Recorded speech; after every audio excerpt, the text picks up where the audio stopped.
지금 내가 죄인이 되어 너희들에게 아직은 시골에 숨어서 살게 하였지만 앞으로의 계획인즉 오직 서울의 심리함만이 가히 살 수 있다. 만약 집안의 힘이 쇠락하여 서울 한복판으로 깊이 들어갈 수 없다면 잠시 서울 근교에 살면서 과일과 채소를 심어 생활을 유지하다가 재산이 조금 불어나면 바로 도시 한복판으로 들어가도 늦지는 않다.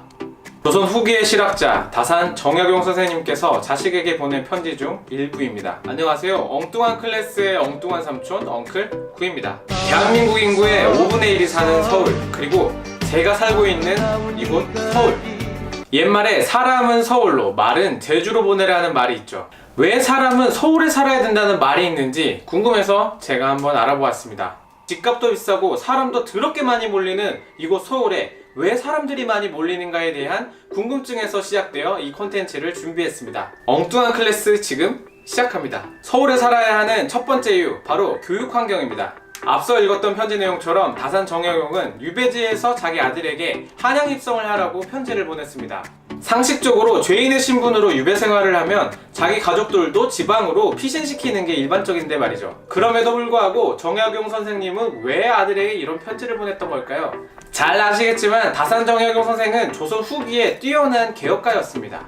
하지만 이런 뛰어난 개혁가도 조선의 현실 앞에서 결국은 부모의 마음이 되었던 것으로 보입니다. 조선시대 문과급제자 14,600여 명 중 거주지가 확인된 13,000여 명을 분석한 결과 5,500여 명이 서울에 사는 거주자였다고 합니다. 정조시대 조선 인구는 19만 명으로 조선 인구 740만 명 중에 2.5%를 차지하고 있었습니다. 한마디로 조선시대에서는 한양을 벗어나면 관직길에 나서기 어려울 뿐만 아니라 가문 자체도 도태될 수 있다는 것을 정약용 선생님께서는 알고 있었던 거죠. 과거 시험과 직접적인 비교는 어렵겠지만 2018년도 수능과 한번 비교해보겠습니다. 서울 지역의 수험생은 약 12.7만 명으로 전체 수험생의 21%였습니다. 다음에 서울대 정시 신입생의 43%는 서울 출신이었습니다. 또한 수시와 정시를 모두 합치면 서울대 신입생의 38%는 서울 출신이었으며 서울대 신입생의 60%는 서울과 경기 출신입니다. 그 비율은 10년 전과 비교해도 꾸준히 증가하는 모습입니다. 통계학적으로만 본다면 명문대 가는 것을 출세라고 생각하는 학부모님들은 자식을 서울에서 공부시키는 것이 좋겠습니다. 두 번째 이유, 취업 환경입니다. 나는 공부에 관심 없고 돈만 벌고 싶다라고 생각하시는 분들을 위해 경제적인 규모도 한번 제가 살펴봤습니다.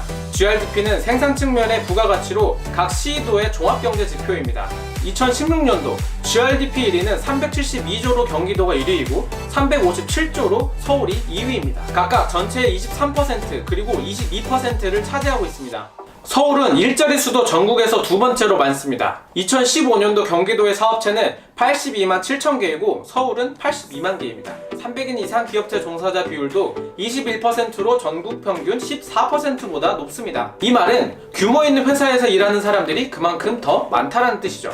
세 번째 이유, 문화환경입니다. 제가 생각하기로는 앞서 설명한 교육과 경제 분야보다 훨씬 더 체감적인 차이를 보여주는 분야가 아닐까 생각됩니다. 예술활동 지수는 예술활동이 활발하게 일어나는 서울과 다른 지역의 활동 격차를 한눈에 파악할 수 있는 지표입니다. 서울의 활동 건수를 100으로 산정 후 나머지 지역과의 활동 점수를 나타내는 지표인데 2등인 경기도와 3등인 부산과의 격차가 엄청나게 큰 것을 볼 수 있습니다. 체감상으로도 느낄 수 있는 부분인데 아마 지방에 사셨던 분들은 공감하실 수 있을 겁니다. 영화는 최신 영화라도 굉장히 쉽게 볼 수 있지만 연극이나 공연 같은 경우에는 보기가 힘든 경우가 많죠. 물론 서울에 살고 있는 저도 문화생활의 대부분을 영화를 보는 것에 그치지만 단순히 없어서 못 가는 것과 있어도 안 가는 것의 차이는 굉장히 큽니다. 제프리 웨스트라는 교수는 도시의 인구가 10배가 늘어나면 예술작품 그리고 기업의 특허 등이 17배 늘어난다고 했습니다. 서로 다른 사람들이 많이 모이면 사회적 상호작용과 비즈니스 거래가 활발하게 일어나며 아이디어를 주고받으며 개인이 사회 발전에 기여할 가능성이 굉장히 커집니다.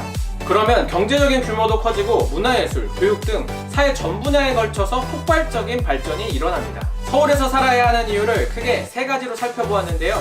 서울에서 태어나서 서울에서 살고 계신 분들은 크게 공감을 못 하실 수도 있고 서울에서 살다가 지방으로 이사 가신 분들은 공감을 하실 수도 있습니다. 물론 지방에 살고 계시는 분들도 집값도 상대적으로 저렴하고 여유롭게 생활할 수 있는 지방이 훨씬 좋지 라고 생각하시는 분들도 있을 수 있습니다.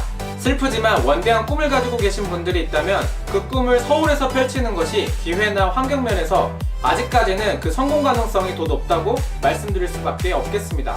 앞서 말한 세 가지 이유 모두 지역 불균형 발전이 초래한 문제입니다. 이제는 숨을 고르고 옆과 뒤를 살펴 고르게 발전할 수 있는 나라를 만들어야 하지 않을까요? 오늘 저희가 준비한 콘텐츠는 여기까지입니다. 유익하셨다면 좋아요와 구독하기 부탁드립니다.